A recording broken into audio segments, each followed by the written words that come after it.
KLK1 2.5 FM. Good morning to you on your Wednesday. It's June 12th, 2024.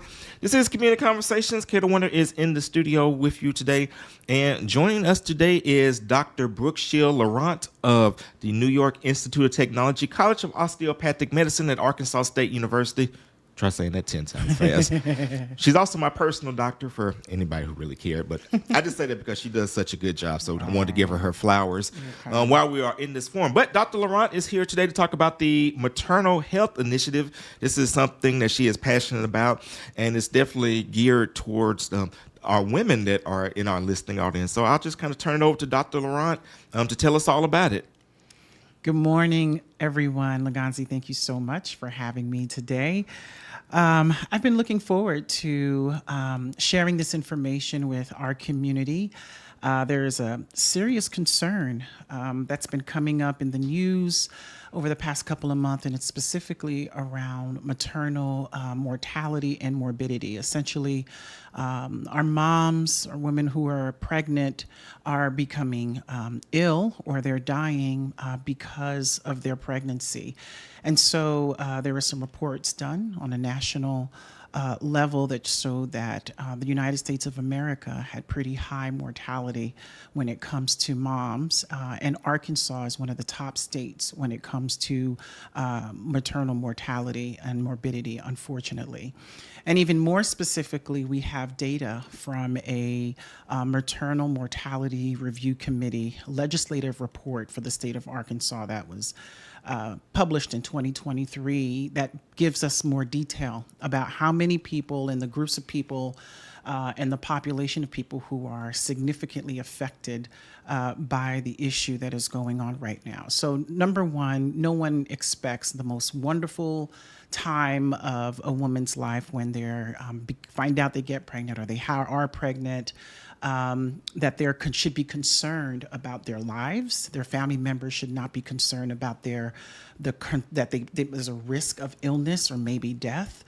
And so there is a significant spotlight right now within the state on many policy stakeholders, healthcare stakeholders, medical educators who are thinking, what can we do to address this issue? A lot of my conversation today will be based on the legislative report in 2023 because I think this committee did a very thorough job in reviewing the data that was submitted to them of all those who have died or had some type of complication from being pregnant or delivering a child. And so I'll be pulling that and I'll be sharing it with the listeners. The link to the report, everyone, is public information to be reviewed.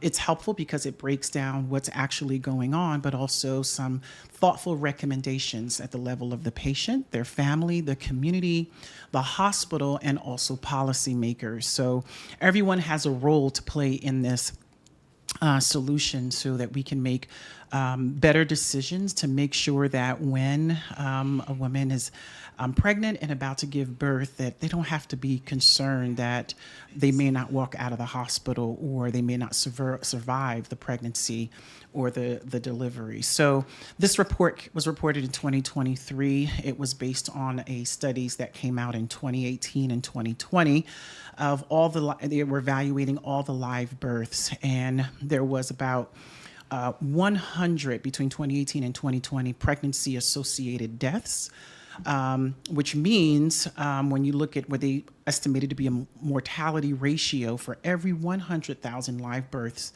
in Arkansas during that time, there were 92.2 deaths.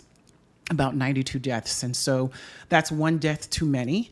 And so it's a significant issue. We also learned from this report that the number one leading cause for these issues was cardiovascular disease, whether a woman might have had some heart-related issue, hypertensive-related issue that was not managed all the way through, or maybe they didn't have hypertension before pregnancy, but later on during the pregnancy, they developed it, where one of the leading causes. Infections were the other cause, and the fourth issue was hemorrhaging during the pregnancy or during the delivery. And so the report also breaks down the groups of people who were mostly affected as well. So in the study for pregnancy-associated death, there were Black non-Hispanic women were 2.3 times more likely to die compared to white non-Hispanic women in Arkansas.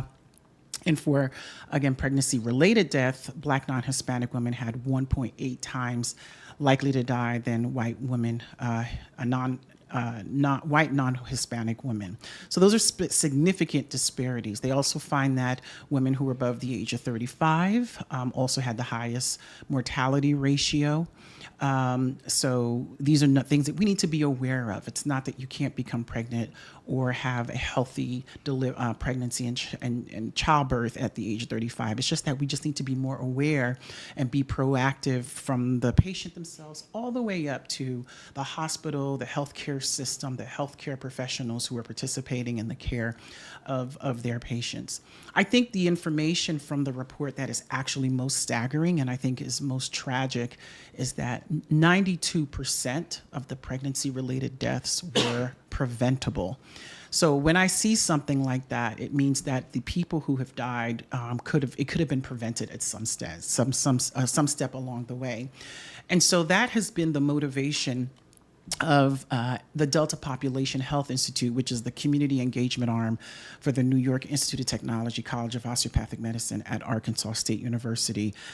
We are looking at the upstream factors that really drive the health outcomes, the conditions where we live, learn, grow, play, and pray. We are learning, a lot of data is out there, are the main drivers of health outcomes, more so than the care that we receive in the clinical or hospital setting. Those are what some may call it, as the social determinants of health. And so the Delta Population Health Institute's mission focuses on these upstream factors and also provide direct health care and preventive care. And we deliver our mission through 4 vehicles, through education, policy, research, and thoughtful community engagement. So with all that I've presented before you as the landscape of the problem where we are right now, the Delta Population Health Institute was awarded by the Blue and You Foundation an award for us to address the tragic situation that's happening in the state of Arkansas. Our focus is in the Delta region, and we have created advocacy and teaching educational modules, in-person modules for women, not only for those who are pregnant and those who already have children, but those who are not. Many people aren't aware that you should be thinking now, even before you're pregnant, how you could be the most healthy version of you before you do become pregnant. And so we invite really all women to come into this setting where you're going to be working and getting some wonderful conversations and great knowledge and information around women health and maternal health from myself as an osteopathic family medicine physician, Dr. Adrienne Loftus, who's an OB-GYN at NYIT, and Dr. Enrique Gomez, who's a neonatologist at St. Bernard. So you have a family medicine doc, OB-GYN, and a neonatologist across the entire spectrum who are providing information to the women in 3 areas of the Delta that we're focusing. One in Jonesboro, the second one in West Memphis, and the third area is in Blytheville. So the other element to this project, this initiative that we have, is not only these sessions that we're bringing women together to talk about all things related to maternal and women's health, is that we have incredible peer-to-peer mentors recruited from the areas that I just stated. These are leaders within the area. They know the area. They know the resources of the area. And they connect with the woman in between the sessions. We know that these times can be a time that's lonely for women. They feel by themselves or overwhelmed, may feel isolated, and we want to make sure that we support them throughout the whole entire process in between the sessions to guide them, to care for them, and make them know that they're not alone. And also reinforce some of the core concepts that we have in the modules in between the sessions so that they feel more empowered when they're making decisions. I always say to people, the worst time to learn about a disease is not when you're hearing that you have it. You're not really paying attention. You really can't process it.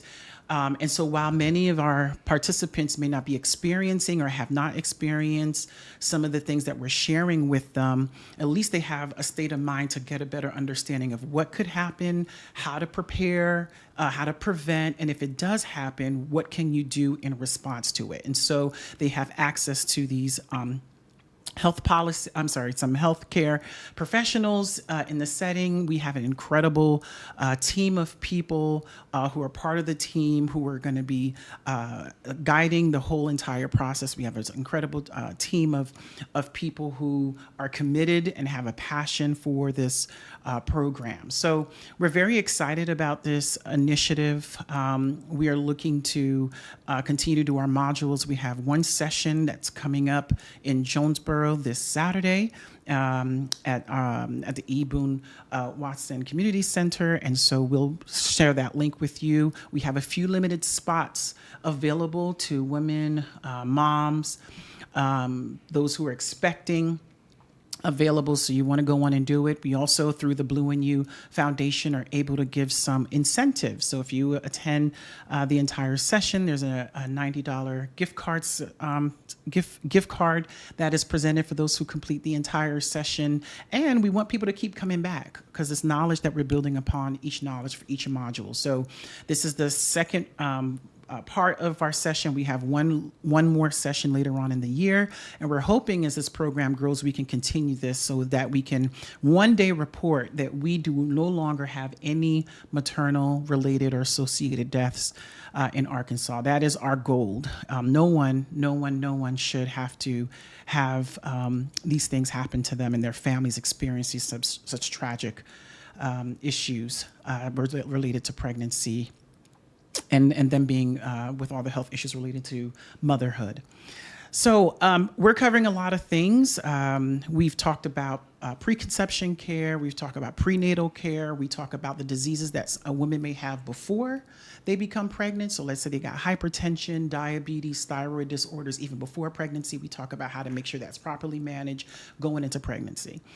And then while they are pregnant, if they happen to have these newly diagnoses, what symptoms they should be aware of during those things and how they need to have, what conversations they need to have. And if things are coming up, how to advocate for yourself in the healthcare setting, how to prepare your body again if you're thinking about becoming pregnant, and how to what to anticipate when it's time to deliver. We absolutely cover mental health disorders, those who've been diagnosed before, during and after. I think there's been a lot of focus on postpartum depression, and there are people who are experiencing it during and after. And there are treatments that you can have and still take while you're pregnant.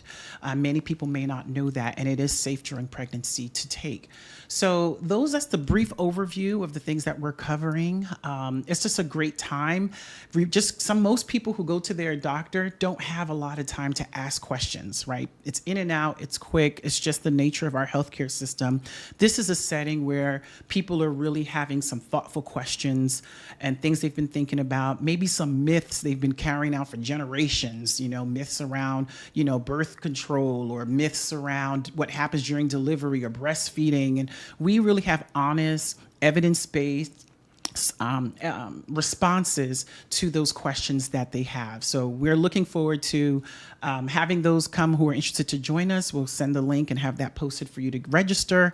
Again, we don't have a lot of we don't have a lot of seats left, but also the link to the report we want to share with folks. All right. Well, you definitely have given us a lot of useful information. So as we get ready to get off the air here, I just want you to give the dates and times of the event one more time for those who are just tuning in. Yeah, so we will be having our next Jonesboro meeting in this Friday at 5:30. We'll pull up the link right now on the website. We'll be sharing that with your listeners.